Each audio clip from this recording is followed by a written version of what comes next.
Hi, everyone. This is Dr. Li from Mexico City. I want to thank President Dong Zhilin, all the directors, organizers, all the colleagues, friends, to invite me this important World Traditional Medicine Forum. The topic I'd like to share today is clinical experience of acupuncture and acupotomy for treating hyperthyroidism. Hyperthyroidism is a functional disorder due to an excess production of the tyrosine T4, triiodothyronine T3 of both hormones from the thyroid glands. The hypothyroidism is more female than male. The age is young age between 20 to 40. The common causes of hyperthyroidism is from the autoimmune disease like Graves' disease. The symptoms or signs is very common like anxiety, the fatigue, the sensitivity to heat, the swollen thyroid, the losing weight, palpitations, more bowel movement, shaky hands, sleeping disorder, like menstrual period cycle disorder. And the diagnosis for hyperthyroidism, besides the symptom which we have reviewed before, is that the physical exam, also the medical and family history, the blood test like thyroid function test, immunological study, also the image test can be diagnosed for the hyperthyroidism. In Western medicine, they treat with anti-thyroid drugs like radioactive iodine, also the surgery, which all these have some side effects. In traditional Chinese medicine, we have three differentiation. First one is liver qi and flame stagnation. We can tonify spleen, regulate liver qi, disperse the flame and humidity to resolve the nodule. Second diagnosis is qi and yin deficiency. Just need to tonify qi and yin. The third one is yin deficiency with yang ascending. We can tonify kidney yin, then descend the yang. This topic is very important. We combine the acupotomy treatment.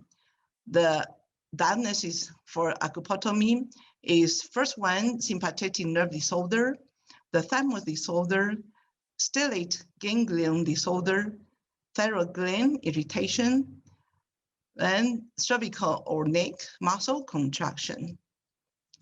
We have a preview that of the thyroid gland anatomy is around T5 to T1 vertebra. And the thyroid gland surrounding muscle, we can count around more than 20 muscle for the front, lateral, and posterior area. The artery supply is from the superior and inferior thyroid artery. Also, the venous is from the superior, middle, and inferior thyroid vein. There's a lymphatic drain all around the thyroid.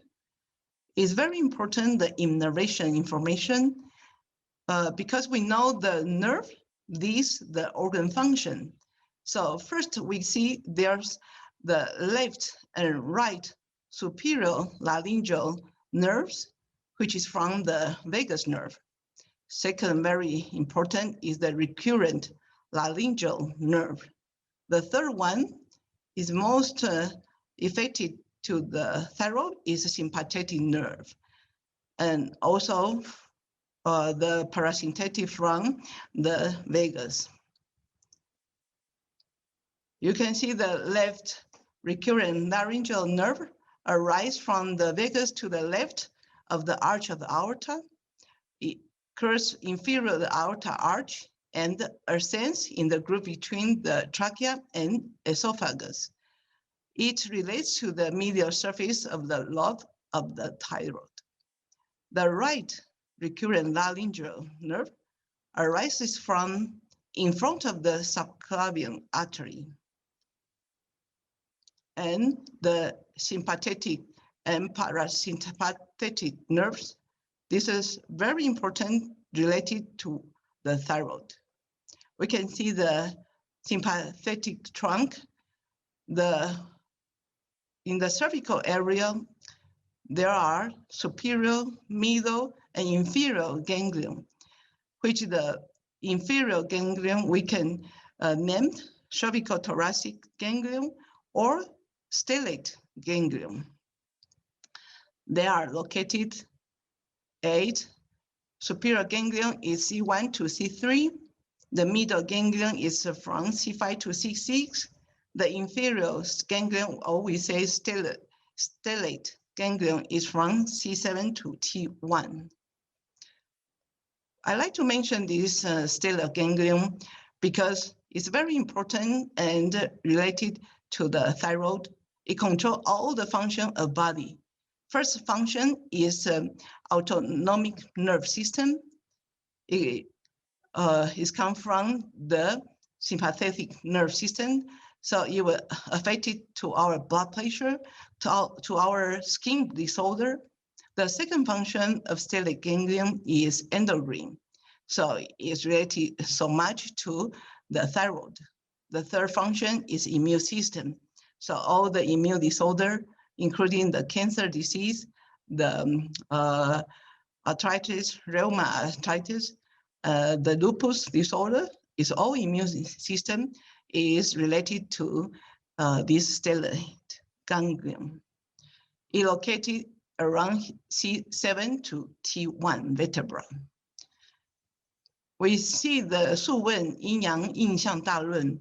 It says 从阳引阴, 从阴引阳. That means induce yin from yang and also from yang to yin. We can apply this theory to treat the yang disease. To treat the yin disease in the back shoe point, and also to treat the yang disease in the move point, ventral point.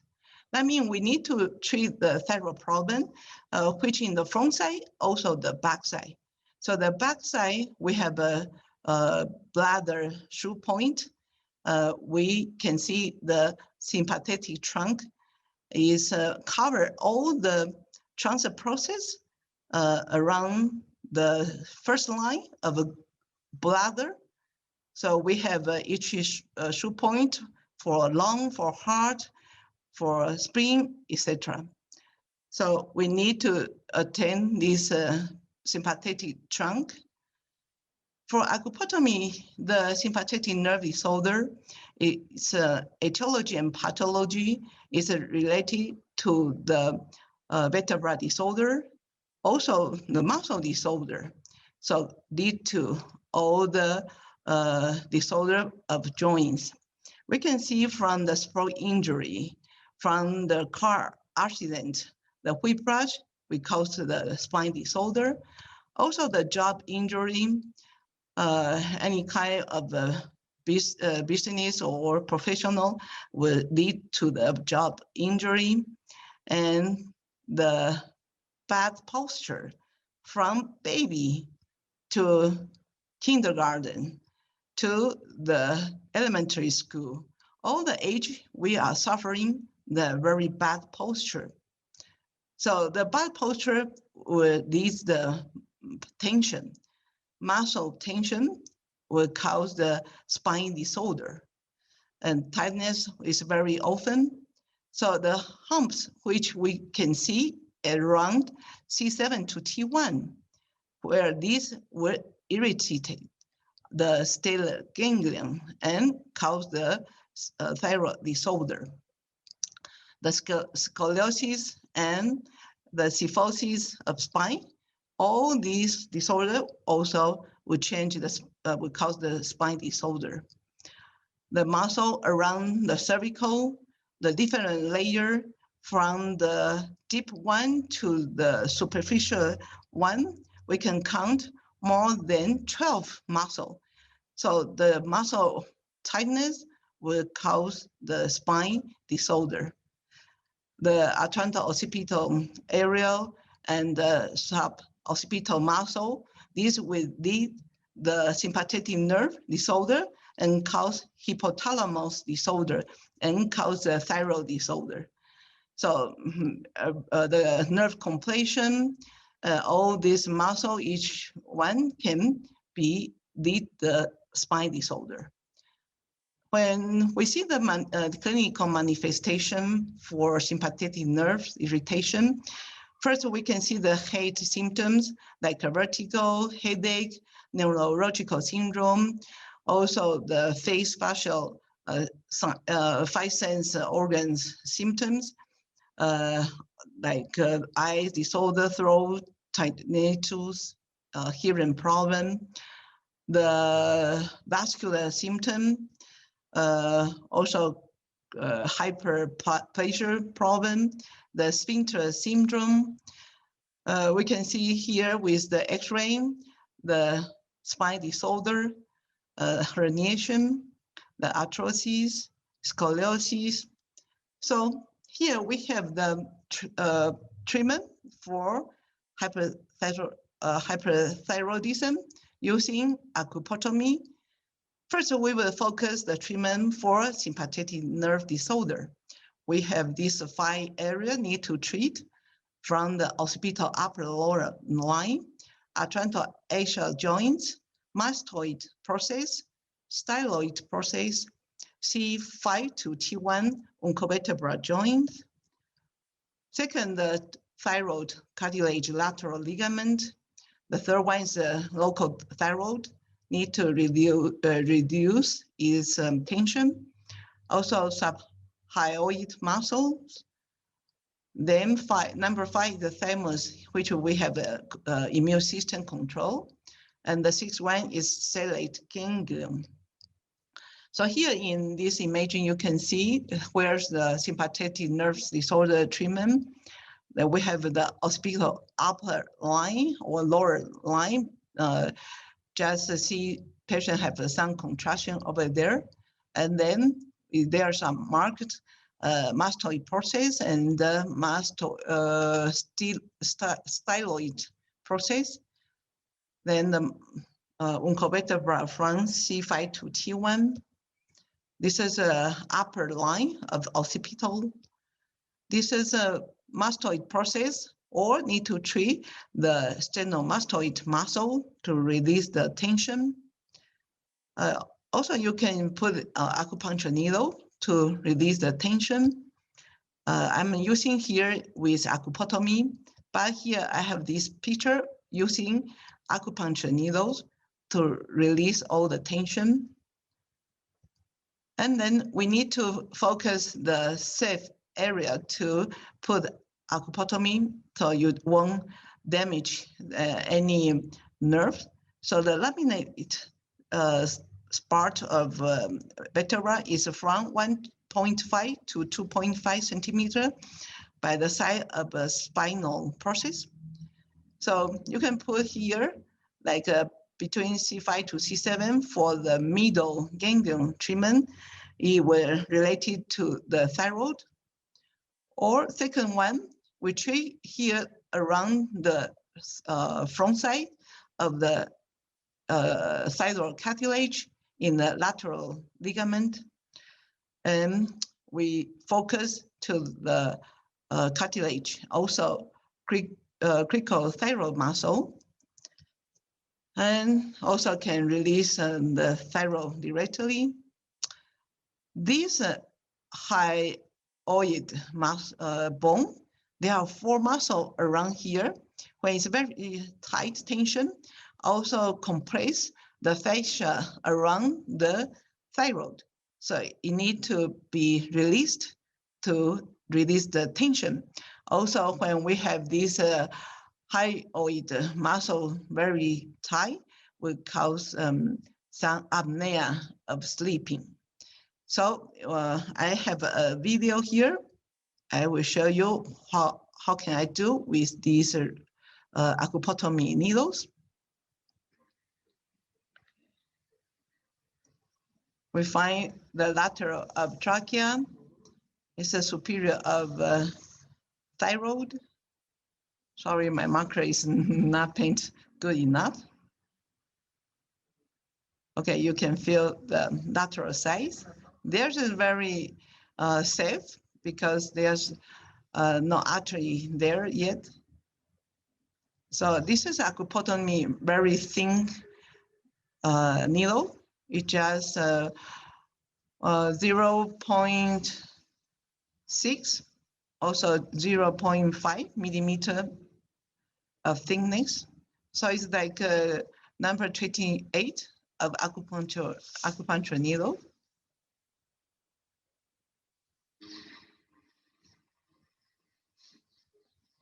You don't need to go to very deep, just arrive the cartilage at the edge.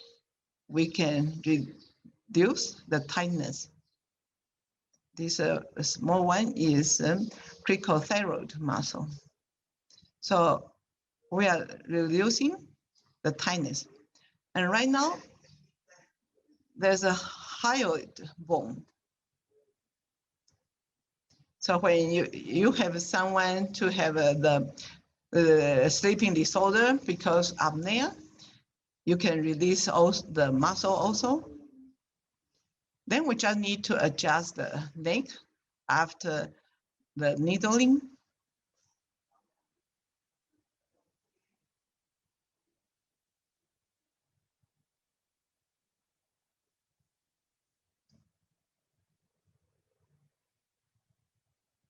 You can feel from your finger, there's an insertion of each muscle from the hyoid bone.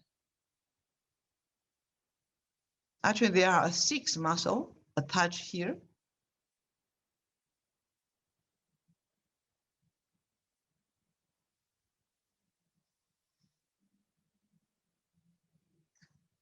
Okay, that's all.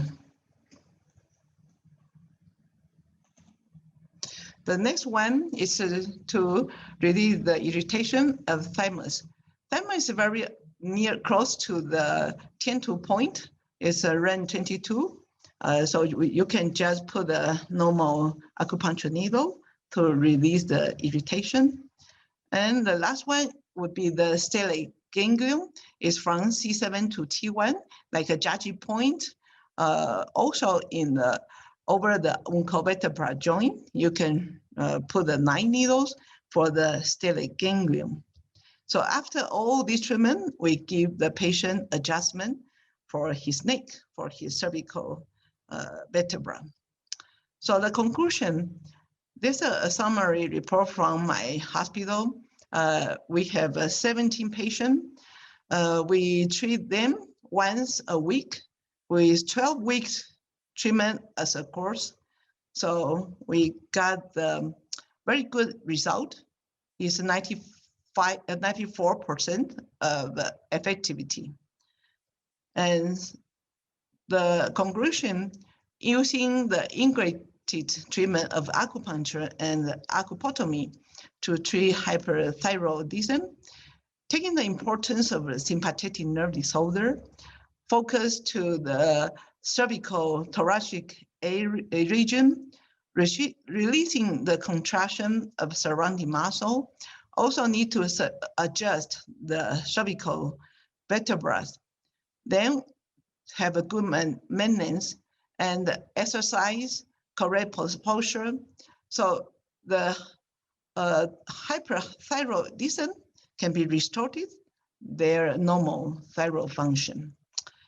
So we also suggest patients to place a towel, roll the towel under the C7T1 vertebra to from 15 to 30 minutes daily. So we'll put the hump get in, so you won't continue irritating the thyroid gland. and don't use very high pillow. And do the exercise to stretch the back. So there's a exercise YWTL.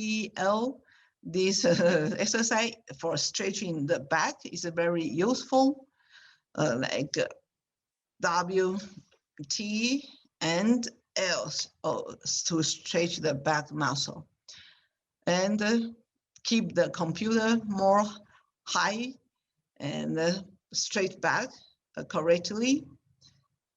So that's all. So thank you your time. So see you next round. Bye-bye.